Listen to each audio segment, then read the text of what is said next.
participants on the call, including you. You are joining your conference as a participant. For a menu of available commands, press *#.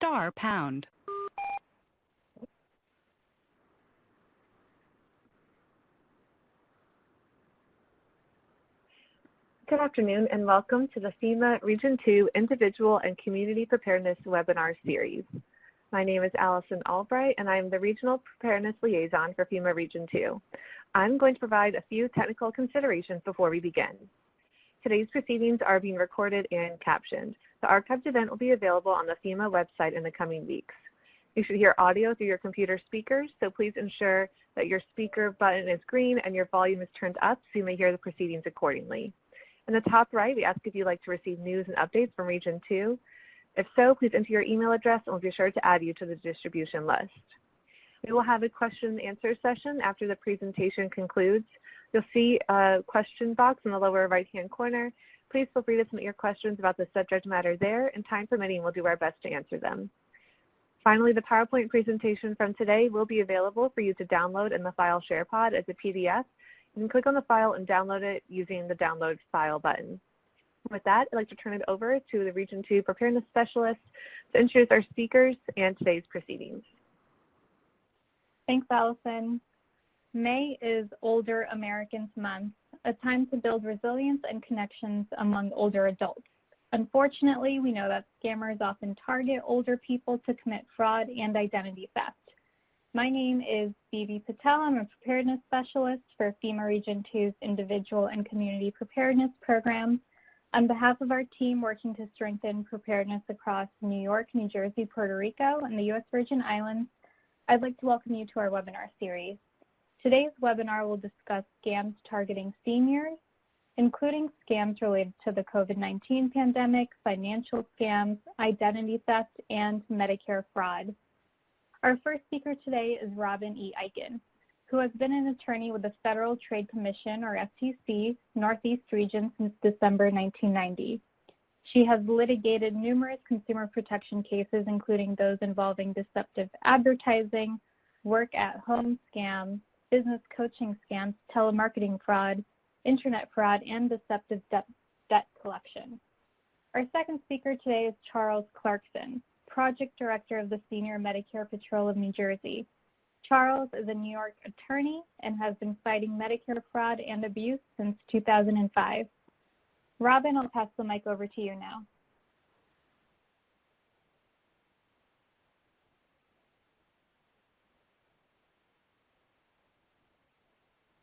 Robin, are you there? If you're talking, I think you're on mute.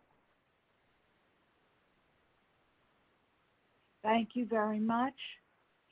I thank all my colleagues at FEMA for inviting me to speak with all of you today, and I'm so gratified to see so many attendees. My remarks today are my own and not those of the Federal Trade Commission or any commissioner.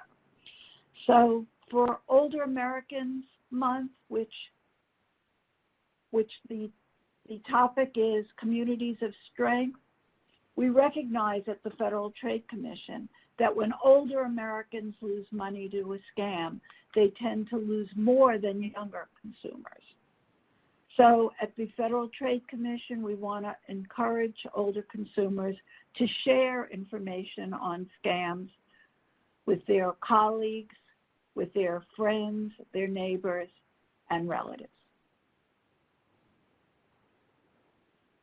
So how do we help protect consumers at the Federal Trade Commission? Three main ways. One, we sue companies and individuals that defraud consumers and ask the courts to immediately stop the illegal activity.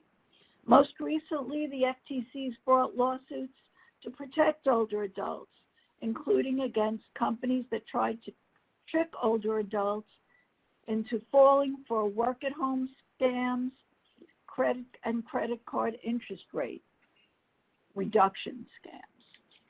Now, the second way is we educate consumers on how to avoid becoming victims of fraud and identity theft. And we provide information on what to do if you're a victim and how to resolve identity theft issues. And the third way is we take fraud reports on our Consumer Sentinel database. And we share those reports with thousands of other law enforcement agencies. We also use your reports of fraud to bring new lawsuits and to develop new consumer protection materials.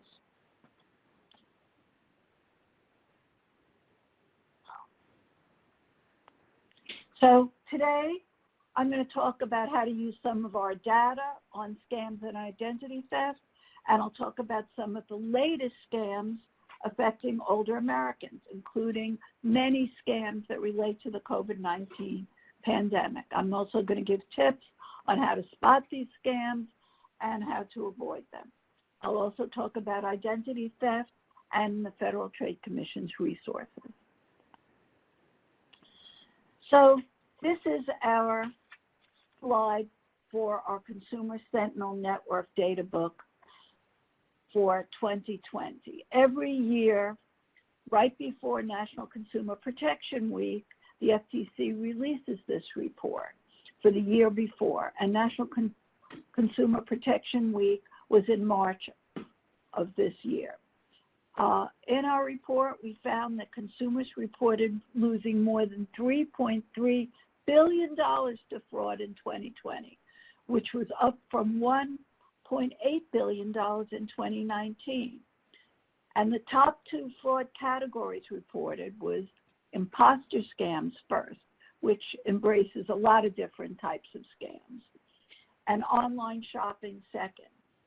Nearly $1.2 billion of losses reported last year were due to imposter scams, while online shopping accounted for $246 million in consumer losses.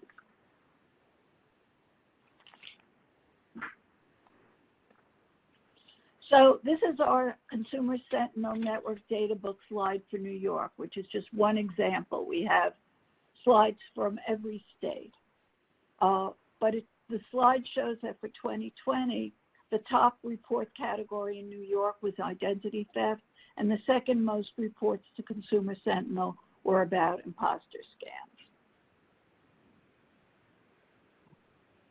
So if you want to know what kinds of scams are happening in your area, the FTC has a tool for that. It's called Explore Data.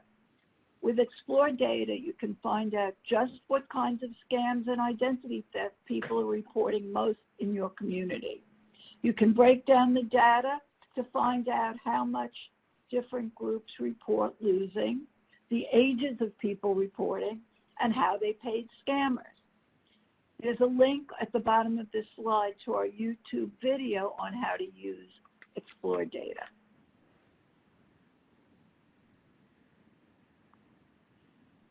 So what do you tell consumers who've lost money to scams? Well, they should first talk to the payment provider and ask that provider to return their money. So for example, if you paid by credit card, you can call your credit card company and ask to reverse the charges. And you have legal protections against unauthorized charges on credit cards, debit cards, and bank accounts. But you need to act quickly to contest the charges. If you wired money, say through Western Union or MoneyGram, you should still call them as soon as possible. And if you put money on a prepaid card or a gift card like iTunes, Google, Amazon, eBay, or Green Dot, you should get in touch with the gift card company right away. While there's no guarantee you can get your money back when you paid by gift cards, you should alert the payment system and then report the fraud to the FTC.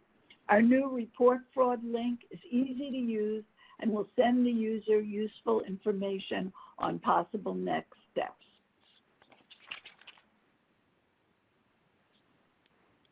So, as I said, there have been a lot of imposter scams out there. We've been seeing a lot of imposter scams as well as scam products that purport to cure or treat the coronavirus, which I'll discuss next. But as for imposter scams, there are lots of kinds. There are government imposters, there are grandchild imposters, there are corporate imposters, romantic interest imposters, and tech support imposters, as well as others. They're all trying to convince you to share your personal and financial information and or send them money. And most of these scams target older consumers.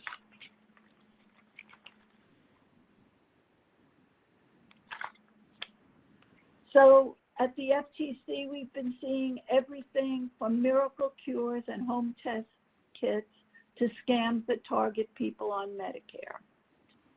Our tip is ignore online and telephone offers selling vaccines, preventions, or cures for the coronavirus. If you see ads with prevention, treatment, or cure claims for the coronavirus, stop. Scammers are hawking bogus products to prevent, treat, or cure the coronavirus. But especially if you're on Medicare, you may get calls, emails, or see ads that claim to give you special access, maybe to treatments. But that's not how Medicare works. They will never call to offer you special access or put you in line for a test or treatment. And anyone who does it is a scammer.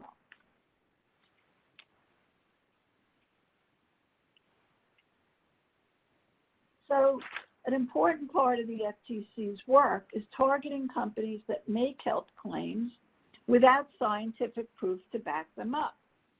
Bogus COVID-19 products included gemstone bead bracelets, water filtration systems, copper water bottles, juices and supplements, stem cell treatments, laser light treatments, and horse milk, even horse milk.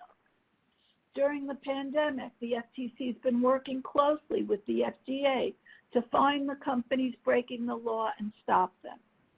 The FTC sent more than 9 sets of warning letters as part of their ongoing efforts to protect consumers from COVID-related health claim scams. That's warning letters to more than 330 companies and individuals. Our warning letters, many of them jointly with the FDA, give the companies 48 hours only to say how they'll address our concerns. And then we watch to make sure those claims have been removed. We watch online marketplaces, we watch social media, and we watch reports of fraud to the FTC. And we want to make sure they really have cut it out.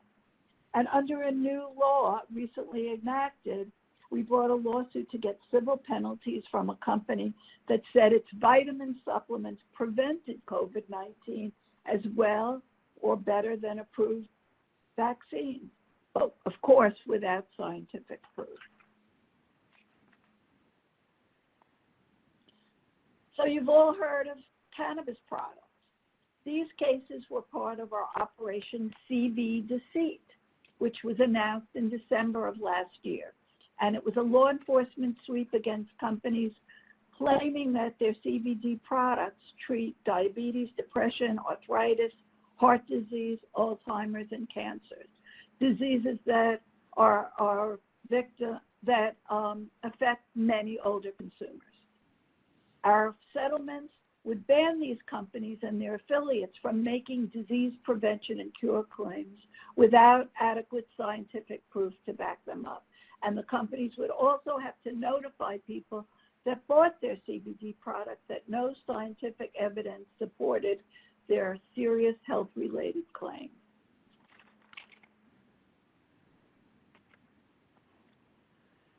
Now, we need you to know that COVID-19 vaccines are free of charge, absolutely free, and know that the government won't contact you for payment in cash, wire transfer, gift cards, or cryptocurrency ever.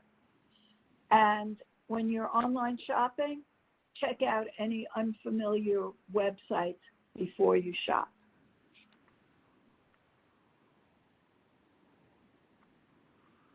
So we've seen a lot of vaccine survey scams at the FTC. I got lots of emails from fake vaccine surveys, and I asked my email carrier to stop them because they're phishing.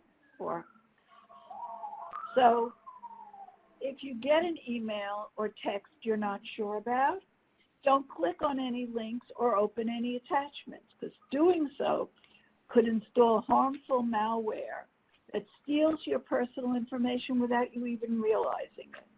And don't call or use the number in the email or text. If you want to call the company that supposedly sent the message, look up its phone number online. Now, Social Security imposters. Social Security scams are really scary for seniors. That's because seniors are dependent on their Social Security checks.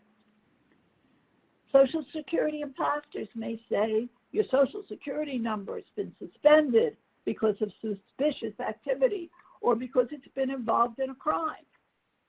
The scammers want you to confirm your Social Security number, but who thinks Social Security needs you to confirm your number? Or scammers may say you need to withdraw money from the bank and store it on gift cards for safekeeping. And seniors may be told that their accounts will be seized or frozen if they don't act quickly. But acting quickly is just what the scammers want. So our advice is to tell seniors your Social Security number is not going to be suspended and your bank account is not going to be seized. It's a scam. And real Social Security will never call to ask you to wire money, send cash, or put money on gift cards. And don't believe the numbers on your caller IDs, because scammers can easily fake those. And we've heard that scammers were putting the real Social Security Administration's numbers on their on people's caller IDs.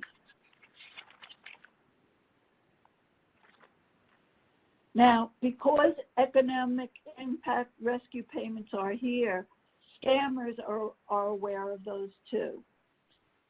This is an awful scam because they're taking money from the most needy and vulnerable consumers. And we've seen economic impact scams since the CARES Act was enacted last year. So here's what you need to know. If someone calls or emails you out of the blue claiming there's money available from a government agency, but you have to make an upfront payment or give personal or financial information, hang up the phone. The government won't ask you to pay to get help or ask you for sensitive information. Scammers are trying to take advantage of people's uncertainty. So ignore anyone who calls, texts, or emails to, quote, help you. And in the past, we know that nursing homes wrongfully appropriated payments meant for seniors. And the seniors, even seniors on Medicaid, are the ones entitled to the money.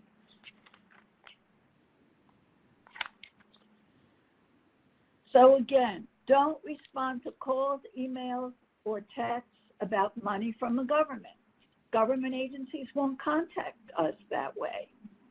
And don't pay anyone to get a relief payment. There are no fees to get your money. And don't respond to anyone who asks you to repay money by cash, wire, or gift card, because it's always a scam. And don't click on links or attachments in emails, texts, or on social media about your relief payment. Instead, go to irs.gov/coronavirus. That's irs.gov/coronavirus for accurate information. So you get a call, an email, or a letter that says you want a prize or a special grant from the government. All you need to do is pay fees or taxes. Maybe they want you to wire money or get a prepaid or gift card. Well, many seniors are victims of these scams.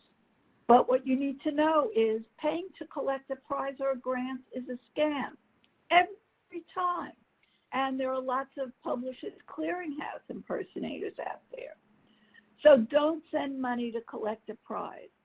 And is it a prize if you have to pay for it?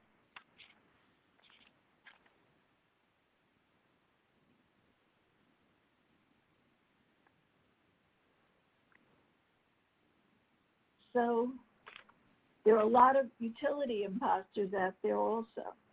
If you get a call out of the blue and the caller claims you need to pay a past due bill or your services will be shut off, Don't give the caller banking information over the phone.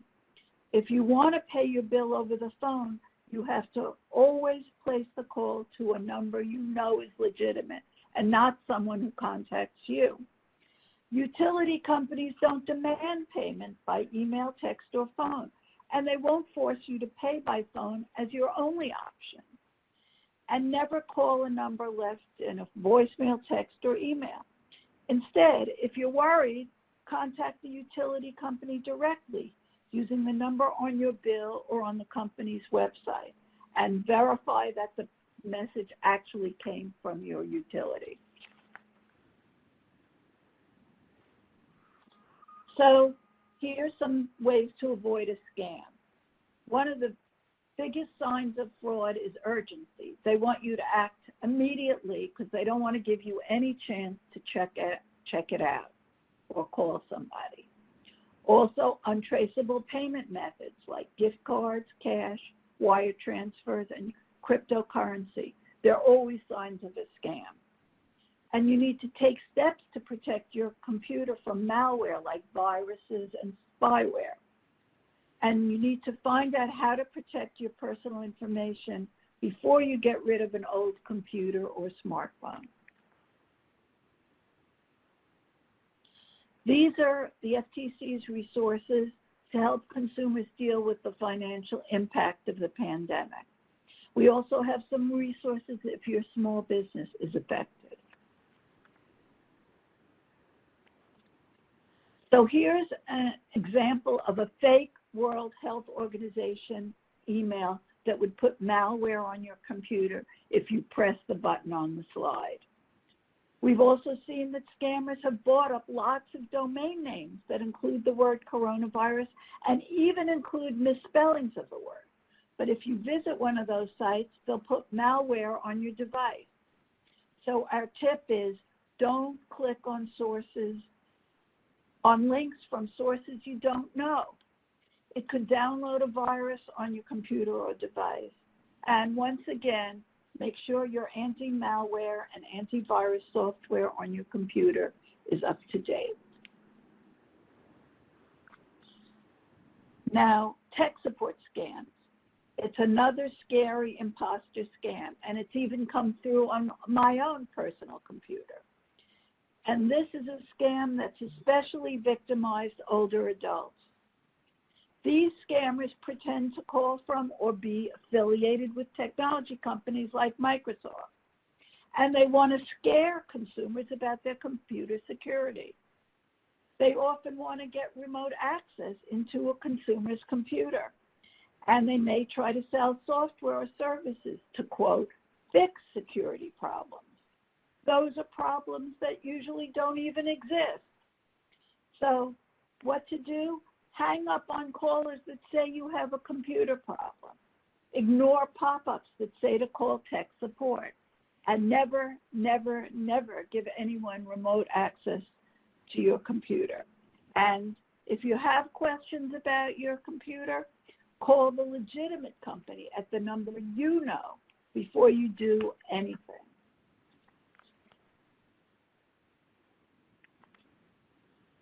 Well, a romance scam typically happens when someone you haven't met in person asks you for money. Online dating scams was found to be the costliest scam reported to the FTC in 2020.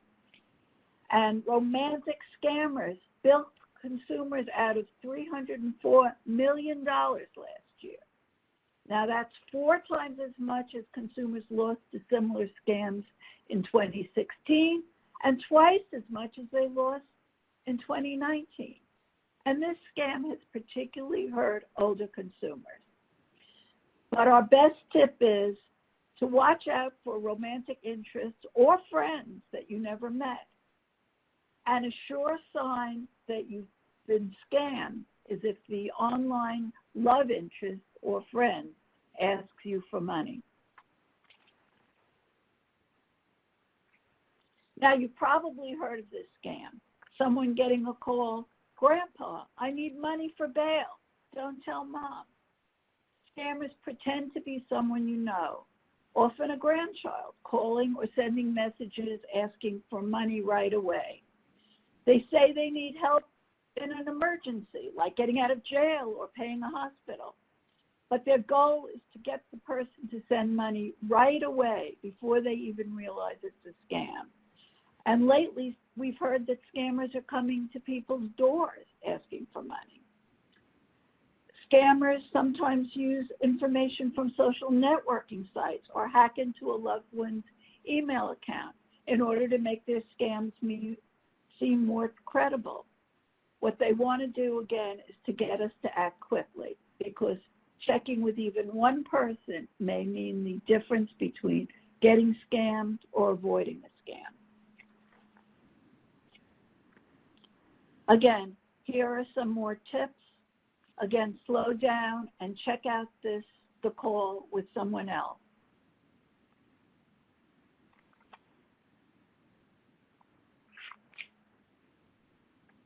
So, gift cards are a popular and convenient way to give somebody a gift. And they're also a very popular way for scammers to steal your money. That's because gift cards are just like cash. If you buy a gift card and someone uses it, you probably can't ever get your money back. Gift cards are just for gifts and not for payments to anyone. The FTC has a campaign to help stop gift card payments to fraudsters. FTC's research shows that scammers are now most often asking victims to pay by eBay gift cards. So what do? Tell the company that issued the card right away. When you contact the company, tell them that the gift card was used in a scam and ask them if they can refund your money. Although many times the funds are gone and there are no chargeback rights like with credit cards, it's still important to report the fraud to the gift card company so they'll know about the fraud on your system. Robocalls. Don't you hate them? Now that so many of us are working from home or staying home, we're picking up calls that we wouldn't usually answer. So we're all getting more robocalls. Scammers have been quick to get into the coronavirus business, offering fake cures, prevention solutions, test kits, special access to test kits, special access to Medicare recipients, health insurance, cleaning supplies, and we've seen scammers tailoring their regular robocall scams. So we've seen Social Security scams relating to the coronavirus, as well as mortgage and debt relief scams relating to the coronavirus. So what do? Hang up on illegal robocallers, then block the number and report the call to the FTC.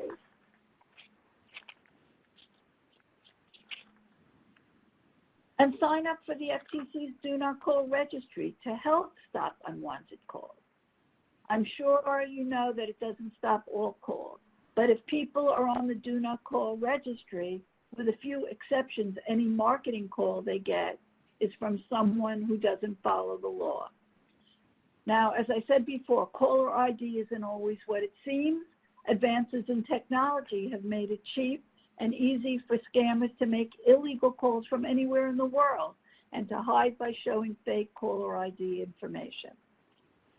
Now, report unwanted calls to the FTC because the FTC releases consumer reports about unwanted call numbers on a daily basis from ftc.gov, our website. This information is used by phone companies and others to improve their ability to block unwanted calls. And consumers can ask their carriers about call blocking. There are services for home lines and apps to block robocalls. You can get more information about call blocking services on the web page listed on this slide.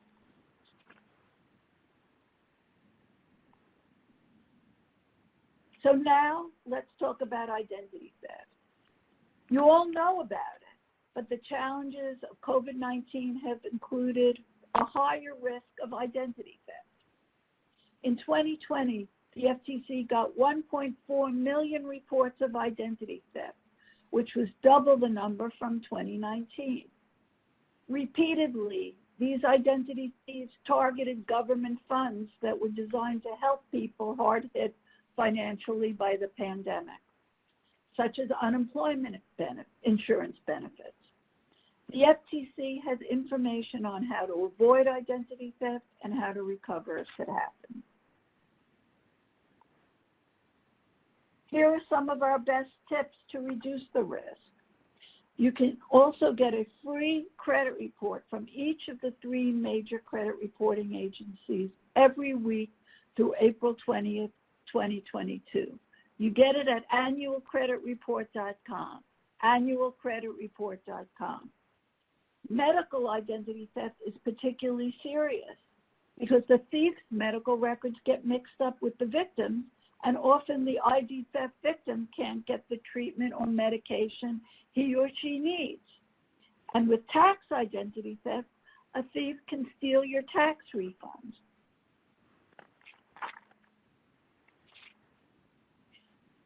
But in case identity theft happens, we've created an easier way to report the problem and get help.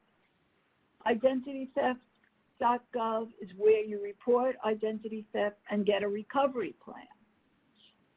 In fact, in most situations, your report to IdentityTheft.gov replaces a police report, which can save you time and work.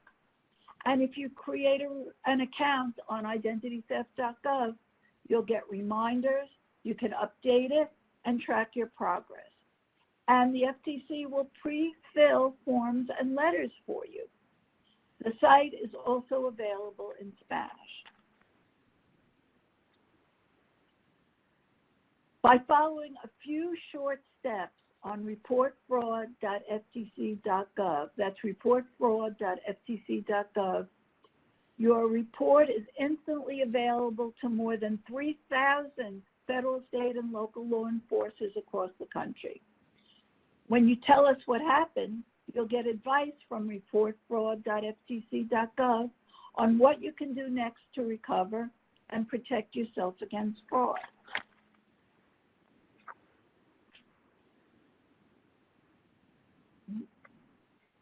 The FTC also has resources on hundreds of scams, both in print and online.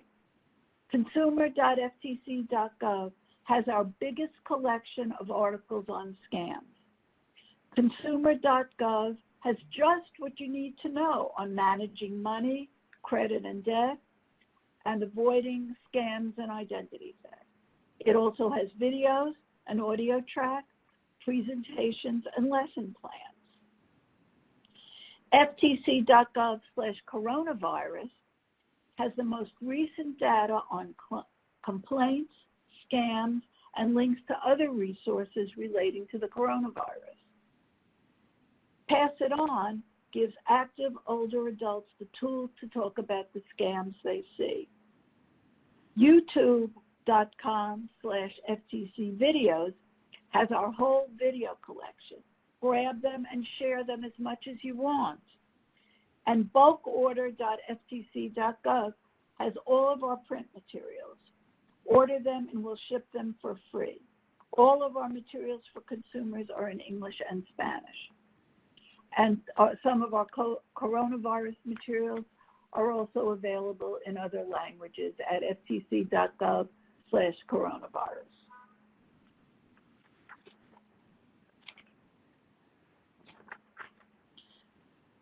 As I said, Pass It On has consumer protection information designed for active older adults and respects their lifetime of experience.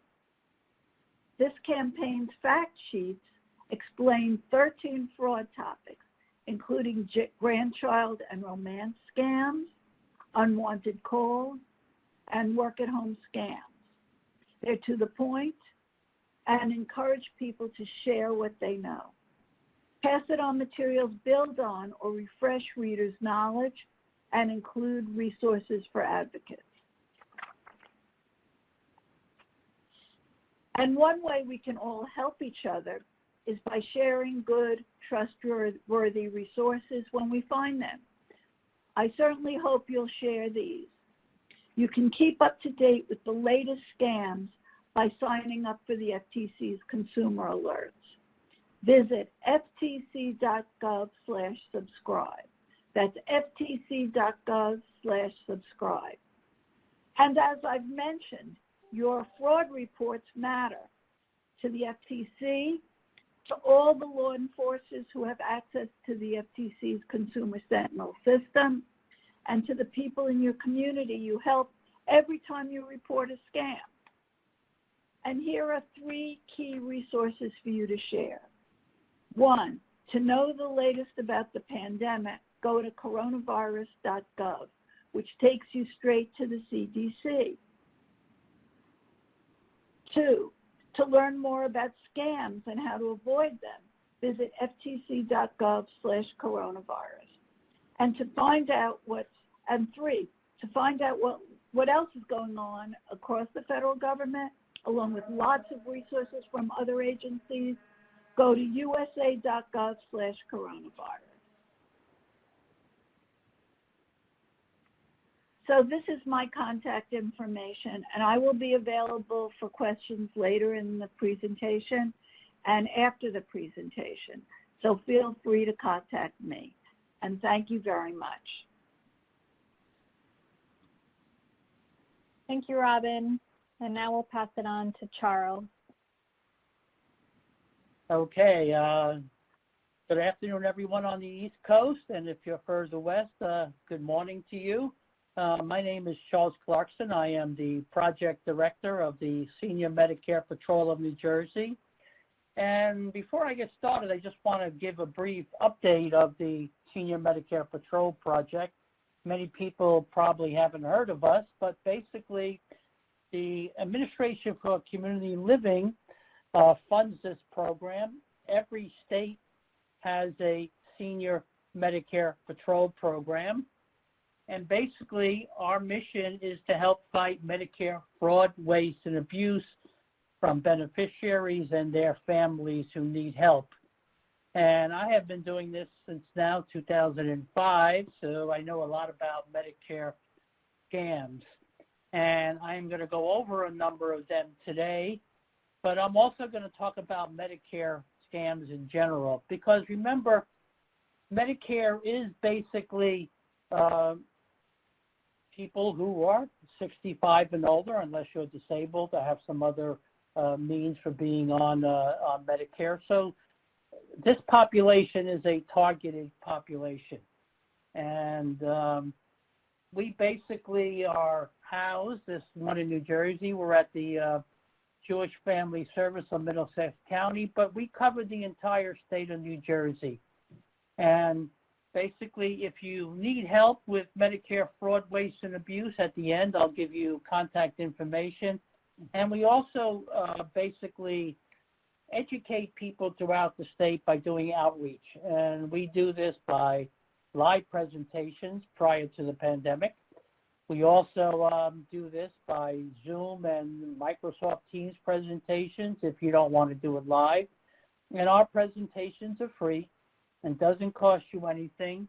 And we also basically will educate and answer any questions about Medicare, not just Medicare fraud.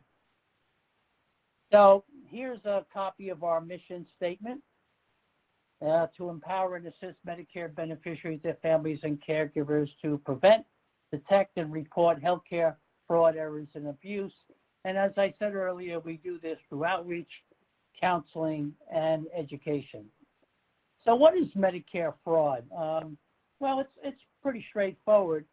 You know, if someone intentionally tries to steal money from Medicare by improper billing or some other means, and we'll get into some of that in a little bit, that's Medicare fraud. Abuse and waste basically are maybe not following medical guidelines or over-testing and things like that. So it may not be intentional fraud, but certainly things that we have to watch out for. Now, people might not realize how much this is costing us. Medicare fraud basically costs the government $60 billion a year. Now, I want you think about that number, 60 billion. A lot of countries don't have a gross national product of 60 billion, and we lose that in 1 year to fraud, waste, and abuse. And if you throw in Medicaid and you throw in private insurance, the FBI estimates that we lose $1 in every $10 we spent to medical fraud, waste, and abuse. And that number is conservatively estimated at $250 billion a year. Now, why should we care? You know, most people on Medicare have coverage and they get a statement, a Medicare summary notice from Medicare. They don't have to pay a lot. They might have a copay or a deductible. So why should we care? Well, we should care because this is coming out of our tax dollars. So all of us are affected by Medicare fraud, waste, and abuse, whether or not we're on Medicare, because that $60 billion is paid for by our tax dollars. So we all have a stake in fighting Medicare fraud, waste, and abuse. So now the consequences of Medicare fraud, I think our prior speaker mentioned this. Obviously, I won't talk about identity theft because she did, but it does have an impact on our health. If someone should steal my Medicare card, and we have cases like this, and they go into a hospital or the ER room or to a doctor's office making believe I'm that person, then that record goes on their files and it goes as a claim to Medicare. So if the person who actually needs the service then tries to get it, Medicare may deny the claim saying, hey, you already got this service. Someone already offered you this service and we already paid for it. So it can affect your health. And of course, it has a personal financial loss because of the money that you may have to pay out of pocket if you are basically impacted by Medicare fraud, waste, or abuse. Now, we have a lot of fraud, as you can see. Here's a typical list of all the areas of Medicare coverage. I'm just going to mention a couple of them that we basically see. You know, when Medicare came out with a new Medicare card, they took off the Social Security number and now have a randomly generated number and letters. And people thought, well, that was the end of the Medicare card scam. But that's not true, because the Medicare card, the new one, is still valuable. Because like I said earlier, if I have access to your card, then I can get treatment under your name. So even though the Medicare card now doesn't have your Social Security number, you still have to protect it. Don't give it out to anybody you don't trust 100%. And another thing, don't carry your Medicare card with you. Leave it at home. Put it in an area that's safe. Don't put it where you can't find it, because whenever you go to the doctor or the hospital, in most cases, 99% of the time, it's not an emergency. You just take your card with you. And even if you get to bring it with you, your hospital is going to have access to your information through your Medicare number. Your doctor's office already probably has your information. So leave the card at home and don't carry it with you. And the same thing applies for your Social Security card. You don't really hardly ever use that. So leave it at home. You don't need to carry it with you. Genetic testing is something we're still seeing.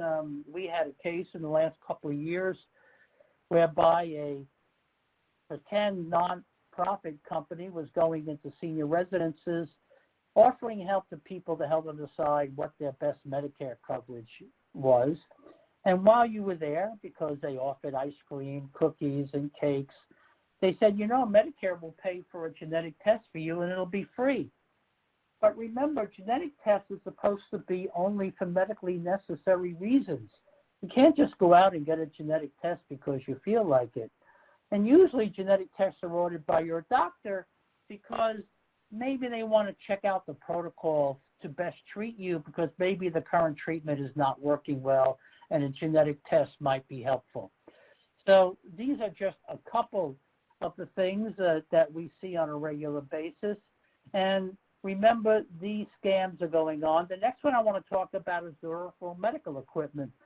We hear of a lot of people basically being sent by mail braces, neck braces, back braces, ankle braces, knee braces. They were never ordered. They're not medically necessary, and they're not needed, but they are sent disinformation and braces because the durable medical equipment provider wants to build Medicare. That's the only reason he's doing this. So please, there's fraud in almost every area of Medicare, and we want you to be alert to it. And we're going to talk about how to protect yourself. So we've mentioned in the earlier presentation about what Medicare covers in relation to the COVID-19. COVID-19 tests are covered by Medicare. The first one, you don't need a prescription for, but after that, if you want to get other COVID-19 tests, you will need a prescription from your doctor to do so. If you get hospitalized because of COVID-19, of course, it's like any other inpatient care under Part A of Medicare, you will be covered. And of course, the vaccine is covered by Medicare. There is no cost to the beneficiary. Now, sometimes if you go to a mega site or some other site to get your COVID-19 vaccine, they will ask for your Medicare card, and people think that's a scam, but it's not. The person or the entity giving the vaccine is allowed to charge an administration fee that's paid for by Medicare. But it won't cost the beneficiary anything. So when you go to get your vaccine, please take your Medicare card with you. And by the way, the cost of that fee that's currently being covered by Medicare is $40 for the administration of the vaccine. And also, during the COVID-19 pandemic, Medicare waived a lot of conditions that were in place prior to the pandemic, and they did it in order to allow access to medical services. And one of the big ones that obviously many people have taken advantage of is the telehealth services. In the past, if I wanted to do a telehealth services, I would have to be in a rural area. I would have to go to a specialized site, and I would have to have audio and visual coverage in order to have a telehealth service. Well, now, basically, I can call my doctor and say, please, let's have a presentation, let's have a get-together by phone. It could be audio only, it could be audio and visual, it could be under Zoom, it could be under a number of platforms, and this is something that expanded access. But there's also problems with telehealth services. As part of telehealth services, doctors are now allowed to go beyond their state in order to provide telehealth services. So I'm sure many of you have seen commercials on television where doctors' practices are saying, call us and we'll give you a telehealth services. Well, I just want to caution people out there that if you want a telehealth services, please speak to your doctor. Don't call up a stranger or a doctor's practice you've never visited before. They don't know your medical history. They don't know what kind of treatments you've been under. So they're just calling you so that they can provide a telehealth service which they can charge for. So that's a great way for them to make a lot of money without spending anything because it's a telephone service. So please be very, very careful about those kind of services. And to go back a little bit, I want to mention things about phone calls. The rule that we have is if you have a phone with a screen on it and you look at the number and you don't recognize the number, do not, I repeat, do not pick up the phone. If you think it's a legitimate number or you thought you may recognize it and you pick it up and you realize it's a scam, well then slam the scam. This is our way of saying you don't have to be nice to these people. Just hang up immediately. Don't try to engage them in conversation. Don't try to pull one over on them because you want to have some fun with them. Because remember, the more you pick up these kind of calls, the more likely you're going to get more calls like this in the future. So don't pick up the phone.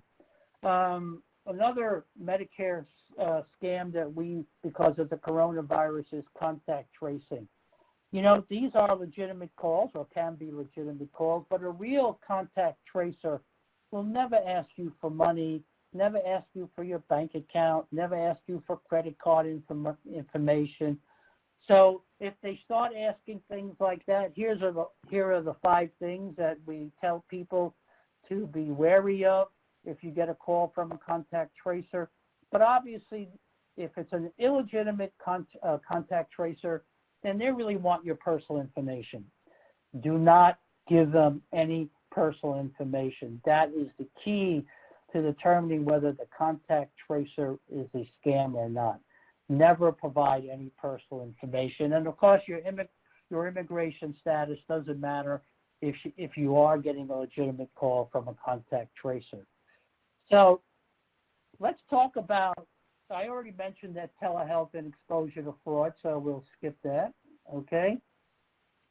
And of course, you know, during open enrollment period, people get very anxious about Medicare, you know, what changes they should make, how they compare plans, who should help them, and they get caught in a bind by basically getting contacted from agents, brokers, in order to help them change their plans. Well, we have a recommendation for you. Number 1, there is in every state a program called SHIP, State Health Insurance Assistance Program. Call your SHIP program in your state. You can look it up online and let them help you determine how to make changes during the open enrollment periods. And there are a number of open enrollment periods. You know, you have the one on the screen, the annual enrollment from October 15th to December 7th. But you also have the general enrollment period from January 1st to March 31st. So let's say you never joined Medicare in the first place because you made a mistake or you forgot. Well, then you can enroll in it during a general enrollment. If you're in a Medicare Advantage plan, you basically also have a Medicare Advantage open enrollment period that allows you to change Medicare Advantage plans. Of course, on January 1st, you'd have to already be in a Medicare Advantage plan in order to change and go back to original Medicare. So this is a quick infographic I wanted to share with you about the COVID-19 vaccine. Remember, no charge to you, no co-payments, no co-insurance, no deductible. You may be asked for your cards in order to have the provider get paid a administration fee, but that's all. And this is something that we wanted to share with you. This is about vaccine scams. You know, if you are asked to pay to get the vaccine, that's a scam. If you're asked to pay to put your name on a vaccine waiting list, that's a scam. Please ignore all advertisements for vaccines through social media, email, telephone calls, online, unsolicited or unknown sources. These are dangerous. You know, if you really want to get a vaccine, look it up on your computer for the registered sites in your state. If you have problems doing that, call your local health department, call your county health department, and let them help you schedule a vaccine, because the only way we're going to get this pandemic to end is all of us get vaccinated. And of course, always protect your personal information. So let's see. Okay, now our previous speaker has talked about this scam alert for surveys. Here's what's happening. You know, I go get my vaccine, and then I get an email. And the email says, won't you participate in this survey so it can help us determine how well the vaccine is working? And if you look at this slide that I have up, you can see that that's not the Pfizer logo. You can see there are errors on the bottom, the post office box with a small b in Reno, Nevada. And I can tell you Pfizer is not located in Reno, Nevada. So you should also look at the email. It says from welcome at home2102@hotmail.com. Does that sound like a Pfizer email address? So you have all these clues determine that this is a scam. And not only is it being done by Pfizer, but some, if you got a Moderna shot or if you got an AstraZeneca shot, these could all happen to you. And of course, the big come on is we'll give you a prize or we'll give you a gift if you participate in the survey. So don't participate in any of these surveys. None of these surveys are legitimate. And if you are contacted, please call us at the Senior Medicare Patrol. We want to know about these things so we can report them, on alerts to our network, and also maybe report it to the Office of the Inspector General. And you can see our number is up here, okay? It's 877-SMP-4359, and that's our hotline number. So leave a message, and we return all hotline calls within usually 24 hours. If it's a weekend, you'll get a call on the following Monday. So before I give you, this is the contact information, but I want to talk about what the most common scams are in Medicare. The three most common scams are this: billing for services never provided. That's number one. Upcoding is number two. And how does upcoding work? Well, I go to my doctor, and he has an x-ray department in his office, and he gives me an x-ray. But when he bills Medicare, he upcodes. He bills for a CAT scan, or he bills for an MRI. So you can see the higher the value of the code, the more money he makes, even though he didn't provide the service. And, of course, double billing. Always check your Medicare summary notices, and I can't be more explicit about this. How do you determine if you're being cheated? Well, you have to read your Medicare summary notices. If you're in a Medicare Advantage plan, read your explanation of benefits. And don't just look at the bottom line and say you owe nothing, because Medicare will cover a lot of these things, even though they're fraudulent. So check, was I at the doctor that day? Did I go to the emergency room where I was billed? Did I see my doctor that day? All these are examples of things you should look at, and read every service. I know it could be long. It might take you a couple of minutes, maybe a little longer, to read the Medicare summary notice. I know they're complicated, but you should be able to recognize every service you got. If you're suspicious, then call us at the Senior Medicare Patrol in New Jersey. Here's our telephone number, 732-777-1940, or we already gave the hotline. And, of course, we have our own website. So if you want more information, there are videos and there are fact sheets about Medicare fraud, waste, and abuse. It's www.seniormedicarepatrolnj.org. So I can guarantee you that if you don't read your Medicare summary notices or your explanation of benefits, sooner or later you're going to get scammed. Not because it's always fraud, but because a lot of errors are made. Remember, when you see a doctor, usually has a sheet in front of him with different codes that he circles or checks off so he can give to the billing department, whether it's in his office or off-site. And they use these codes basically to bill Medicare. Now, if they make a mistake in transcribing the code, you may get billed for a service you never got. So you want to read the Medicare summary notices carefully. Please take the time to do it, and you will be more than pleased to realize, okay, I'm not being scammed. And of course, many of us can't remember what we do, from day to day or from month to month. So what we recommend, and we have these available and we can mail them out to you, we have a personal healthcare journal. Basically, it's a calendar where you can keep track. Every time you go to the doctor, you write it down. Every time you take a test, you write it down. And then when you get your Medicare summary notice, you compare the two. Okay, they match. Whatever in my calendar, I'm being billed for properly in my Medicare summary notice or my explanation of benefits. And that basically, allows you, because you're not going to remember when you went to the doctor 3 months ago. And we basically want you to fill out these calendars, not to keep you busy. We want you to compare the statement to the calendar. Make sure you're not being cheated. So remember, the Senior Medicare Patrol, our outreach is free. We basically have 40 to 50 volunteers. So if you have a case of fraud, basically we assign it to a volunteer. And basically that volunteer's purpose is to get all the information from you and try to help you resolve any issues of fraud, waste, and abuse.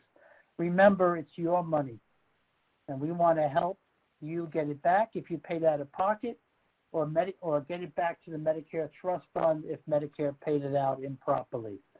So on that note, I am finished, and I'm also ready to take any questions. Great. Thank you so much, Robin and Charles. We do have some questions. The first is, if seniors don't recognize the phone number calling, should they still answer the call? Can scammers get your information simply by you answering a call and saying hello? No, they can't do that. The only way they're calling you is if they already had your personal information and you just said hello, they wouldn't even need to call you. So you want to basically never pick up the phone if you don't recognize the number. But as we said earlier, the number can be fake and it might look legitimate. I mean, they can put the real Social Security number on there. My advice to everybody is let them leave a message, and you're going to find that 99% of the time there's no message left. So you're pretty much assured that this is a scam or an unwanted solicitation. And I would agree with Charles that you usually can wait for a message. But if you should think the phone number was legitimate and just say hello, and you find out it's a scam, just hang up, and it shouldn't hurt you in any way. Okay, great. Next question, is there a do not text registry like the do not call website? Do you know anything like that? As far as I know, there isn't a do not text registry, but do not call registry is for both landlines and cell phones and also VoIP provided phones as well. But you could check with your carrier about eliminating some unwanted texts. Sometimes there may be blocking abilities right through your cell phone carrier. Right, and I think there's been a movement from the provider side, the large telephone companies, to make them do more to help fight unwanted texts and telephone calls. We haven't seen a lot of that, but I'm hoping that's coming in the future. And, it's the defense, as we said earlier, just don't pick up the phone, or if you do pick it up, hang it up immediately. Slam the scam. Okay, thank you. Next question, I think, Robin, this is for you. What can the FTC do about a romance scam if the scammer lives abroad in another country? Well, the FTC has an international division, and we do reach scams that are from abroad, including a lot of robocallers from India. We've stopped them. We also work with criminal law enforcement. We bring joint cases with criminal authorities. We bring joint cases with states. So we have a lot of resources. We have, as I said, we have an international division that works in cooperation with other countries to stop scammers. Okay, great. Charles, I think this next one is for you. How can someone contact the Senior Medicare Patrol in their state? Okay, if you're in New Jersey, obviously you see my contact information. But if you live outside New Jersey, there is a National Resource Center for every SMP across the country, and it's smpresource.org. Again, smpresource.org. resource.org, and then you can look up your state, and then you can get the contact information for the Senior Medicare Patrol in your state. Okay, great. We have a couple questions coming in about the Do Not Call registry. So one audience member is saying that she is on the Do Not Call registry for her landline, but she still receives a lot of scam calls. Can anything be done? Well, as I said before, when you're on the Do Not Call registry and you get a marketing call, it's from someone who's not following the law in the great majority of cases. So you can report the scam call to the FTC. In terms of stopping robocalls, it's best to work with your carrier because there are ways to block unwanted calls.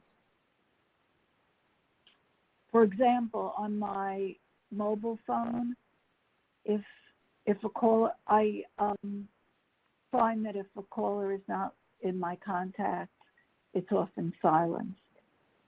And then if there's no message left, again, like Charles said, if someone really wants to contact you, they usually leave a message. And if it's an unfamiliar number and there's no message, it's probably bogus. Okay. Are there fines for businesses that violate the Do Not Call registry? Absolutely, absolutely. And also the FTC can bring a lawsuit against companies that are repeatedly violating, and has brought lawsuits against companies violating the Do Not Call law. Okay. Next question. Are the extended car warranty calls, are they scams or are they actual salespeople? The ones I've received are definitely scams. Definitely scams. We have an old car and it's not under warranty, and these people will call people that don't even have cars. So they're scams, and the FTC knows about them. Okay. Charles, I think the next question is for you. You spoke about calendars. How can we get these calendars for the people that they serve? Different Okay. organizations. All right. I'll give out my office email. If you want to have calendars mailed to you, just send me an email, and we will be happy to do that. It might take a while with the current mail situation and stuff like that.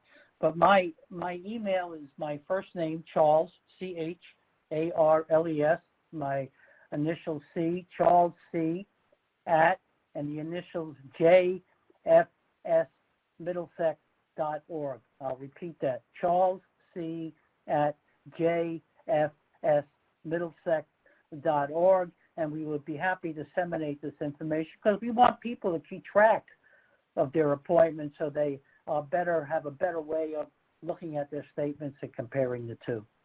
And we print these, by the way, and we have versions in English and Spanish. So just let us know what you need, and we'll mail them to you. Thank you. Next question, what are drug diversion scams? Do you want me to answer that? Yes, you answer that, Charles. I'm not familiar with that. Okay, we've seen a big uptick in fraudulent drug diversion, and I want to talk about a case that was quite interesting. I think you might, for instance, you got your vaccine, and they finished the vial, and they taken the vial and they put it in a garbage can. And what we discovered was that basically people were stealing the vials out of the garbage can, putting fake liquid into the vial, and then selling them online as true vaccines. So that's certainly one area. And of course, you don't want to pick up any drugs for other people using any kind of fake prescription pads, and it's unfortunate that the prescription pads are stolen and filled out by unscrupulous people and then being brought to the pharmacy in order to get the prescriptions, which they can then sell on the black market. So drug fraud is just as common as any other fraud. Okay, thanks, Charles. Let's see. Robin, this one's for you. What does the FTC do with reported scams? This audience member has spoken to some local police departments, and they say that nothing can really be done.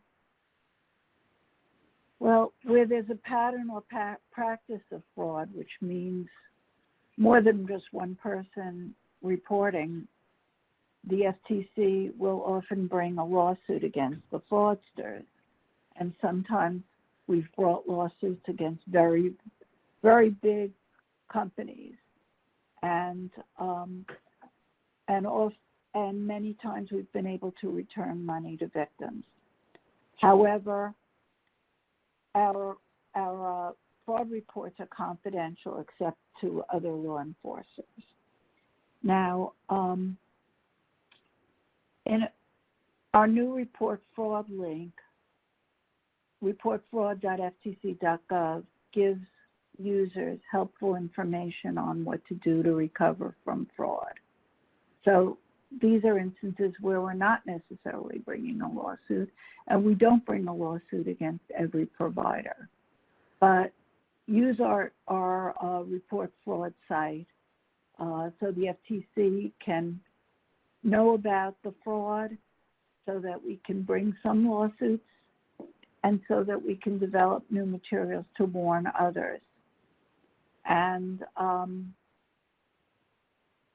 that's what, if you go on ftc.gov and look at the kind of lawsuits we brought, we have a lot of press releases, and you can find out about scams by going to ftc.gov/subscribe, because we have fraud alerts that come out just about every day and tell you how to avoid fraud. Does that answer your question, or you have more, or is there anything else? That was it for that question. Charles, are you going to say something? Someone wrote in the chat, and I didn't mention this in my presentation, but we encourage people to sign up for a My Medicare account online. If you go to medicare.gov, you can open an account. And the reason that might be helpful to people is, right now, if you sit and wait for a Medicare summary notice, it'll take 90 days before you are mailed your Medicare summary notice.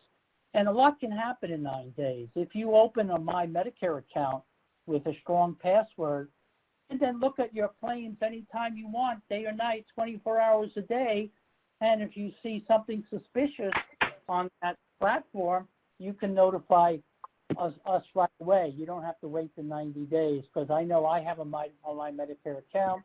I set one up for my wife, and I always check my statements. As a matter of fact, I don't even get hard copy statements anymore. I just look them up online. Okay. Next question. I think this is for Charles. Does the Senior Medicare Patrol handle any billing issues with insurance carriers? Yeah, that could be error. So if it's fraud, abuse, or error in billing, yes, we can help. We have volunteers who can basically act as an intermediary between you and the insurance company. We do have some power because we are federally funded, and we basically know the rules about Medicare and what can be billed and what cannot be billed.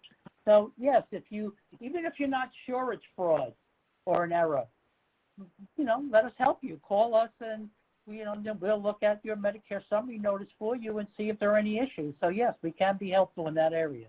And I also want to mention, don't forget, we are still doing outreach, and we are seeing senior centers and other places now asking us to come in person because all the residents have been vaccinated.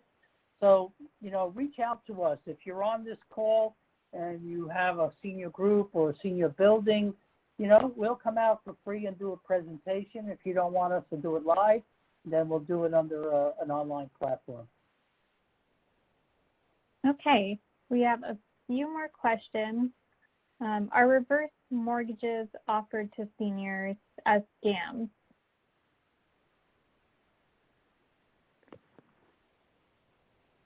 Or reverse mortgages?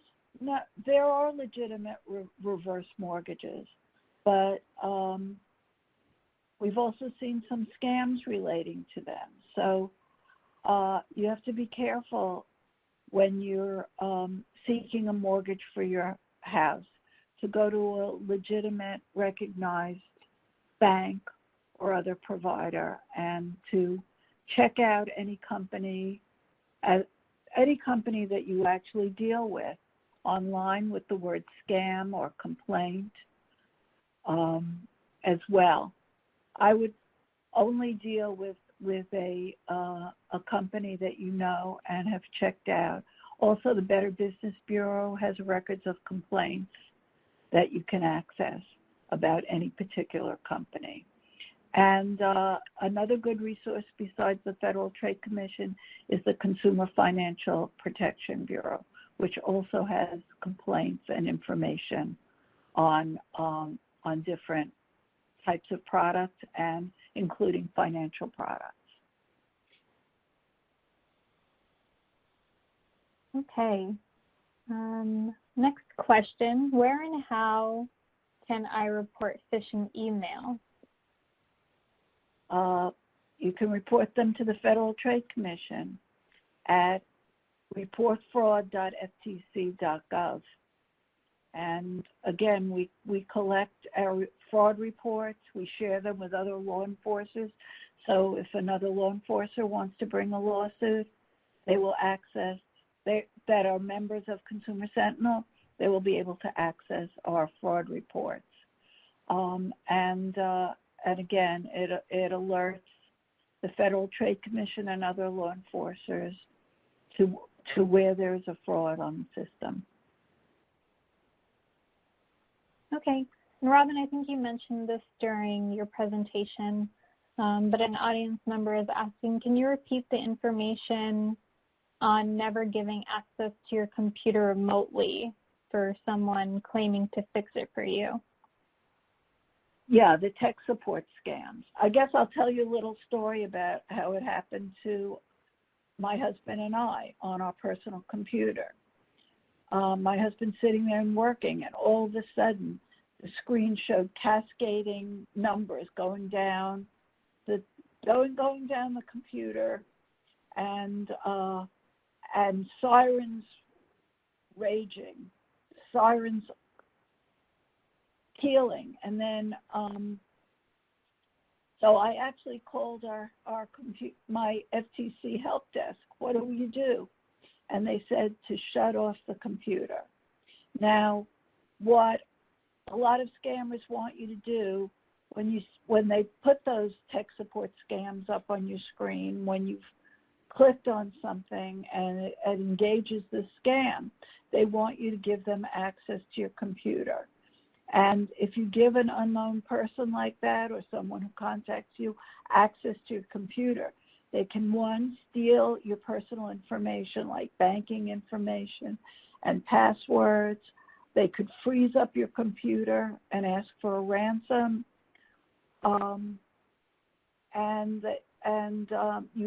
You probably would have to bring your computer in to have any kind of destructive software or malware removed from the computer.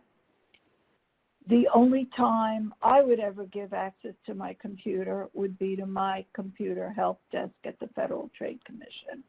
Or if you go to, say, a provider that's going to fix your computer when you have a real problem, you go to a legitimate company, that person can get access to your computer. But not anybody who contacts you or emails you or calls you or just puts something scary up on the screen. What I did, again, is I just shut down my computer and all the scary stuff disappeared. Oh, wow. Well, it's a good, story so everyone knows what can possibly happen. Boy, that was scary. Mm-hmm. Robin, I think this next question is for you as well on gift card fraud. So are large retailers like Target, Walmart, CVS advised about gift card fraud? Yes, we've been working with those companies and telling them how often that when consumers come in and buy multiple gift cards like that and want to pay somebody with a gift card, that's a scam, and it's a common tool that scammers use. We advise consumers that they shouldn't pay for anything using gift cards. We had seen some scam where imposters posing as a pastor ask for charitable contributions using a gift card, or people asking you to pay for other things using a gift card. Well, what we tell consumers is gift cards are not for payments. They're not for payments for anything. They're only to give somebody a gift, somebody you know. And recently, a friend of my husband was victimized in a gift card scam. Someone posing as a friend, as a relative of this person, said that he needed the friend to buy gift cards so he could give a gift to his niece. But that scam was sent to all of this guy's friends, and this one guy was the only one who fell for it. So anyone who asks you to purchase a gift card for them, first of all, it could be an imposter asking you to purchase a gift card, like it happened with this fellow, or otherwise don't pay anyone using a gift card, because often if you've paid by a gift card, you can't get your money back. It's a gift card's like cash. Okay, thanks, Robin. Go ahead. Yeah. I wanted to add that, what we're finding is a lot of banks and some of the large retail chains are educating their people at their registers or the bank tellers to be aware of someone. We've had a case where a woman went in the bank and was taking out a lot of cash, and when the woman was asked why she was taking out all this cash, she noticed that she got nervous, and she said, I have to pay somebody. They made a demand, and they called in the bank manager, and they tried to convince them that it was a scam. So, and I think if you go to a store and all of a sudden you buy thousands of dollars of gift cards, some of the store managers have also been alerted to that, and hopefully can educate that person. This is a scam. Don't do it. Okay. And Charles, can the Senior Medicare Patrol help with billing problems for people who are not on Medicare? Technically, no, but we can certainly help direct them to the right resources. Basically, the Senior Medicare Patrol, is a program geared to Medicare, anybody on Medicare, no matter what age they are, but it is a Medicare-related fraud, waste, and abuse program. Okay, we have another question from an audience member who has a family member who is a willing participant in a scam, and she believes in the scam so strongly that, she has thrown a lot of money into it. So what can someone do if they find the situation with a friend or family member? Well, one thing, so the family member insists on continuing the scam. Am I correct? Yes. They might not be aware it's a scam or may not believe it's a scam. Mm-hmm. Well, sometimes a family member, you can manage an email account or bank account for a family member, but I guess I would suspect that this person would not allow that to happen. So maybe getting someone that the family member subject to the scam trusts involved, like a trusted doctor or a clergyman, to help counsel this family member. That's what I would suggest. Charles, do you have any ideas? That's a difficult question. If someone doesn't want to be helped, you have to keep trying, because that's a lot of money that's going out the door. And I agree with Robin, if that person has any family members or other members of the community that are trusted, I would go in that direction also, and I certainly would agree with that. And, if this person continues to do that, it sounds like there may be some issues with the ability to manage their accounts. And, one of the things that we always suggest as part of our program is that, if a person can't handle their own account, it's obviously expensive to go into court and become a custodian, but, everybody should have a power of attorney, and a family member should be involved. And if that continues to happen, take further steps. Yeah, Okay. as long as it's a power of attorney that's enabled while the person's alive, not just upon death, that it can help. But, or if the person can, if you can prove that the person's disabled, that allows them to use the power of attorney. Okay, thank you, Robin and Charles. I know we're getting close to the end of the webinar. Do you have any last-minute comments for the audience? Robin, you want to go first? Any questions for the audience?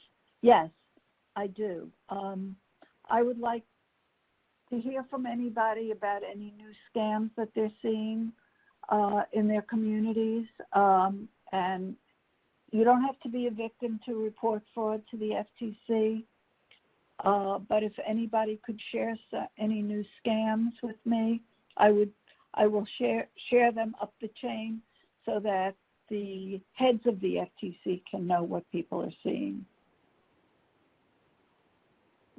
Thanks, Robin. How about you, Charles? Do you have any other comments for the audience? Yeah, just want to, let everybody know. Charles? I think we lost Charles.